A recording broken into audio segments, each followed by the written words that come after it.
सीएपीएफएससी 2023 का जो इंटरव्यू है वो आज आखिरी डेट है, आज आखिरी है। तो इधर 2 दिन पहले 2 days before many of candidates got email from UPSC regarding documents.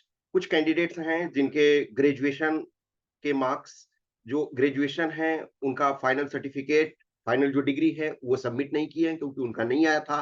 कुछ ऐसे कैंडिडेट्स हैं जिनका जो ओबीसी है या ईडब्ल्यूएस सर्टिफिकेट है या एससी सर्टिफिकेट है या एसटी सर्टिफिकेट है या फिर कुछ और ऐसे रिलेवेंट डॉक्यूमेंट हैं, वो प्रॉपर ऑर्डर में नहीं है। या तो आपने सबमिट नहीं किया, जैसे कुछ कैंडिडेट 1 और 2 कैंडिडेट्स ऐसे थे जिन्होंने अटेस्टेशन फॉर्म सबमिट नहीं किया था।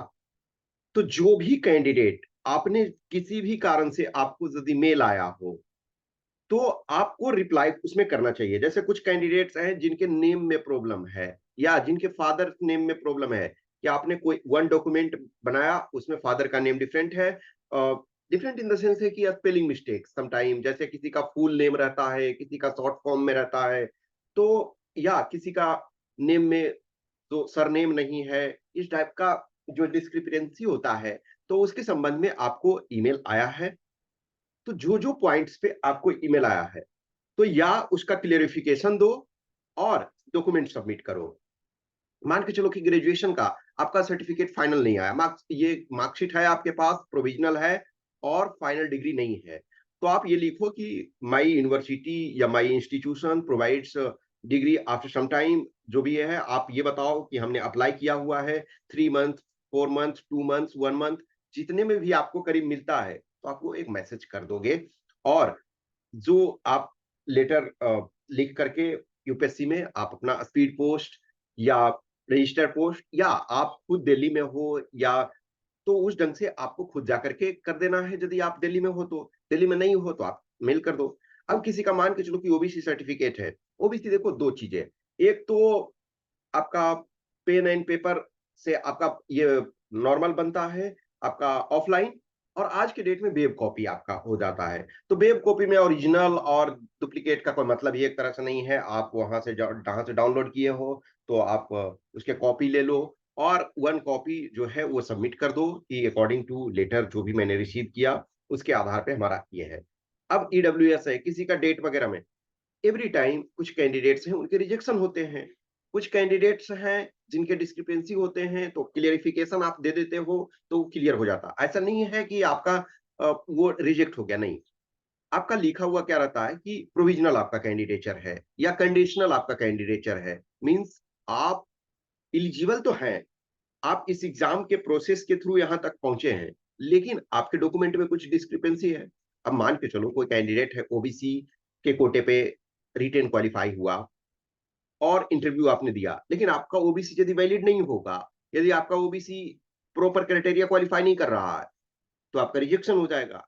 या कोई कैंडिडेट है, जनरल कैंडिडेट के मार्क्स पे भी आप सेलेक्ट हो चुके हो, लेकिन आपका एज 25 प्लस हो गया, तो आप फिर ओबीसी में तो ही ट्रीट होगे, जनरल में तो ट्रीट नहीं होगे, तो आपका मार्क्स कितना भी आ जाए ओबीसी में ही, तो आपका OBC certificate. Same situation EWS, SC ST, तो आपके जो भी डॉक्यूमेंट्स, देखो ये नहीं है कि हमारा डायरेक्ट रिजेक्ट कर दिया गया है। एक और क्वेश्चन बहुत सारे कैंडिडेट्स ने पूछा कि मिनिमम हम कितने दिन में डॉक्यूमेंट्स को सबमिट करें। ये मिनिमम कोई ड्यूरेशन स्पेसिफिक नहीं होता है, आप 1 मंथ में भी कर सकते हो, आप 15 दिन में भी कर सकते हो, 5 दिन में भी कर सकते हो, लेकिन एज सुन एज पॉसिबल आपको कर देना चाहिए। एज सुन एज पॉसिबल कर दो। देखो डियर, मे बी पॉसिबिलिटी है कि इस बार आप सिलेक्शन नहीं हो सकता है, लेकिन फिर भी अपना फॉर्मेलिटी कर लो, क्योंकि आप यदि यूपीएससी के फॉर्म भरते हो, आप यूपीएससी ऑर्गेनाइजेशन से जुड़े हुए हो, फॉर्म के पॉइंट ऑफ व्यू से, आप सिलेक्शन के पॉइंट ऑफ व्यू से, तो आपको रिप्लाई करना चाहिए। कुछ कैंडिडेट हैं कि सर मैं क्या वेट करूं कि मेरा सिलेक्शन हो जाएगा तब मैं डॉक्यूमेंट को सबमिट करूं और सिलेक्शन ना हो तो मैं छोड़ दूं। नहीं डियर, आपका सिलेक्शन हो ना हो वो अपनी जगह है, लेकिन आपको डॉक्यूमेंट का फॉर्मेलिटी पूरा करना है। अब आपके पास ओरिजिनल डिग्री नहीं है अभी, कोई बात नहीं है, आप बेटर ये करो कि बोल दो, लेटर लिख दो कि अभी मेरे पास ओरिजिनल डिग्री नहीं है।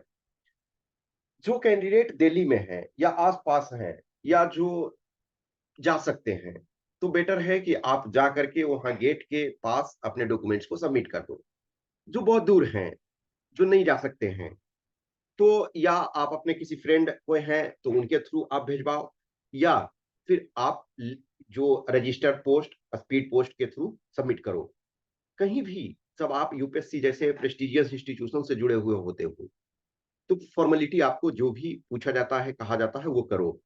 सम टाइम क्या होता है ना कि डॉक्यूमेंट आपने भेजा, फिर हो सकता है वो मेल आ जाता है कि अच्छा ये आपका अभी तक नहीं क्लियर हुआ है, या आपने अभी भेजा, फिर हो सकता है कुछ दिन बाद भेजे कि अभी तक आपका डॉक्यूमेंट नहीं आया, तो आप फिर से भेजोगे।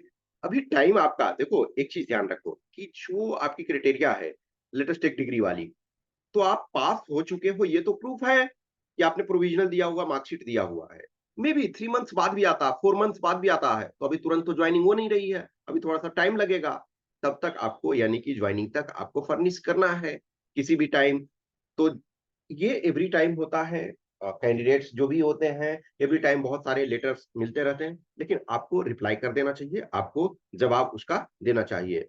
कुछ भी चीज़ों को फॉर्मल वे में रखो तो ज़्यादा अच्छा है। हम ये एक ऑफिसर बनने जा रहे हैं, तो जो फॉर्मल प्रोसेस है उसको फॉलो करो। उसको आपको प्रॉपर तरीका से फॉलो करना है, और फिर टाइम मिलता है। ये ऐसा नहीं है कि रैंडम अच्छा ठीक है, तुम्हारा एक डॉक्यूमेंट में डिस्क्रिपेंसी है, तुम्हारा कैंडिडेचर रिजेक्ट कर दिया जा रहा है। नहीं, आपको प्रॉपर मौका दिया जाता है। आपने उसमें टाइम लगाया, आपने अपनी एनर्जी लगाई, आप रिटन में क्वालिफाई हुए, आप फिजिकली क्वालिफाई हुए, मेडिकल में क्वालिफाई हुए, इंटरव्यू आपको देने का मौका मिला, तो आपका कैंडिडेचर इस आधार पे नहीं रिजेक्ट जनरली किया जाता है, जब तक कि आपको डिफेंड करने का आपको मौका देते हैं, आपको वो टाइम देते हैं। अब डिफेंड का मतलब नहीं है कि हम ऐसा थोड़ा गलत में हैं, लेकिन कुछ चीज़ें हमारे साइड से शायद उनको लगता है कि हम फुलफिल नहीं कर पाए हैं, तो आप जस्टिफाई करो, अपने एविडेंस दो, ओके?